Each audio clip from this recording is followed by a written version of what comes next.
கிச்சனில் பன்னீர் பட்டர் மசாலா எப்படி பண்ணுறது பார்க்கலாம் வாங்க. அதுக்கு தேவையான பொருட்கள் 200 கிராம் பன்னீருங்க, கேஷ்யூ நட் பேஸ்ட்டு, ஆனியன் பேஸ்ட்டுங்க, டொமேட்டோ பியூரிங்க, பட்டரு, ஜிஞ்சர் கார்லிக் பேஸ்ட்டு, கொஞ்சம் ஸ்பைசஸ் வச்சுருக்குறாங்க, ஆனியனு, ஒரு chilli, kasuri methi, chilli powder, தனியா பவுடருங்க, சால்ட்டு, கொஞ்சம் pepper powder, அவ்வளோத்தாங்க.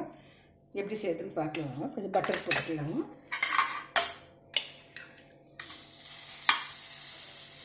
பேஸ்ட்டுங்க, tomato puree, onion paste போட்டுக்கலாம்.